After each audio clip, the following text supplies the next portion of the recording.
Hi, it's Tim Hagen from Progress Coaching, and welcome to another episode of Coaching Conversations. And I wanted to make you aware of something very cool that we're doing on a subscription basis, and we'll put a link in each one of our episodes.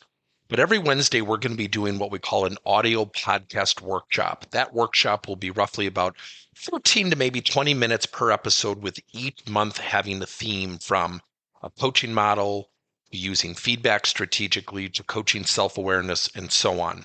So if you could, look in the body or in the content description of each episode, and you will see a link where you can join this subscription. These are literally 4 workshops every month, teaching specific strategies to address a particular area of workplace coaching, as it relates, again, to things like awareness, motivation, teamwork, and what have you. Here's the cool thing. It's only $10 per month, and each month you will get a handout that we will follow along with. So we also give you a tool for you to take notes as we go through each episode. We hope you'll check it out. What if our organizations could create something called feedback paradise? Now, you must think I'm nuts. Feedback paradise probably doesn't exist. But could it? So what is feedback paradise? I think it's when people deliver feedback thoughtfully and professionally, and I think it's when people receive it thoughtfully and professionally. So what prohibits us from having feedback paradise? First, I think all of us at some point in our life are guilty of the following. We tend to listen emotionally. Let me share a quick story with you. Years ago, when I was coaching varsity boys volleyball, I had a mom come to me really upset that her kid wasn't playing. Now, to be candid, the kid didn't really deserve to be in the starting lineup or even on the court, but great kid. And I remember the mom got really upset and she was raising her voice and she said, well, he should be playing more, and all the parents agree with me. And I was ready to respond in that moment, and I thought, wait a minute. I'm going to just digest and kind of assimilate that comment. And I'll never forget it. I called her back and I said, I want to continue our conversation. And I got back together with her and I said, I know you're frustrated that your kid's not playing. And I want to share with you something that you said that I think is really important. I'd like to play your kid Thursday night. I'd like to start him. I get this big smile. She's all ecstatic. She goes, oh, that's great. And I said, now, with that being said, I need you to do something for that to occur. And she said, oh, what's that? I said, I need you to call a parent meeting, and I want everybody who's a parent to agree who should start Thursday night, including your son. The big smile went to this frown. She said, why would I do that? I said, well, you told me that every parent agreed with you. So I'm sure they won't have a problem all voting that your kid should start. Whatever lineup all the parents agree with, I will play that lineup. Then she turned red. She said, I said that to you? I said, yep. She said, oh. I said, so just let me know when you have your parent meeting. Let me know what the starting lineup is this Thursday night, and I'd be happy to do it. You know that she never went to the parents. We all know she never went to the other parents. We all know that she brought that up and probably made it up when she met with me. Why? Because she was listening and reacting to feedback emotionally. We do this. All of us have been guilty of this. I know I have. So then, how often do we have people who deliver feedback? And I always share this. I will always be honest with people, brutally honest, but I'll never be honest to be brutal.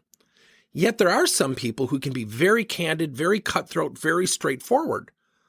Now, on one hand, we want honesty, but do we want honesty that bad? Do we have the opportunity as leaders and providers of feedback to be a little bit more sensitive?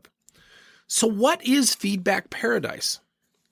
I want you to think about basketball teams. There's an offense and a defense. When someone is giving feedback, they're typically on offense, for lack of a better description. The people on defense tend to be the receivers. They're playing defense. What if we taught people how to receive feedback thoughtfully and professionally? See, most people go into agree or disagree mode. when they get feedback. The goal of feedback is not to agree or disagree with it. It's to digest it, professionally, thoughtfully receive it, and then glean what they can learn from the feedback. Now, on the other hand, the providers of feedback, I always share this. The goal of feedback is never just to give it.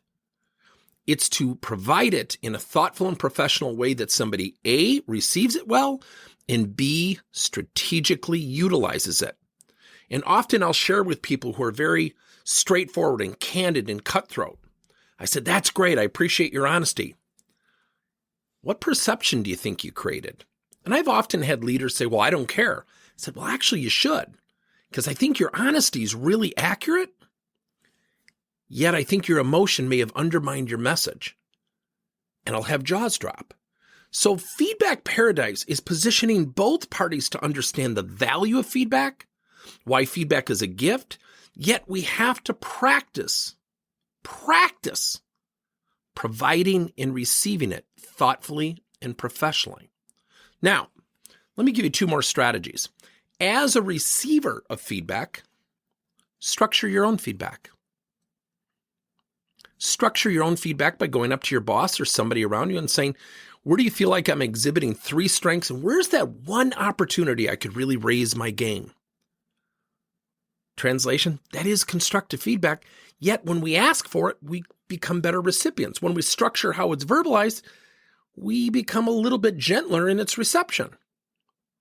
Now, if you're a provider of feedback, and let's say you're a leader, wouldn't it be cool to go to your team and each team member and ask them, what's the best way for me to provide you feedback that you'll receive it thoughtfully and professionally?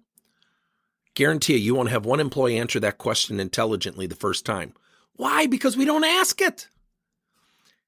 Yet if somebody could say, I just feel put on the spot. If you could email me the bullet items beforehand, or if you could give me room to not respond right away and maybe come back for a second meeting so I could respond to it, giving myself some time to digest it, wouldn't you have better partnerships when it comes to feedback? Wouldn't that help us get towards this thing called feedback paradise? Good luck. Thank you for listening to another episode of Coaching Conversations by Tim Hagen and Progress Coaching. Now, our company is always coming out with new and innovative solutions to help leaders coach their employees.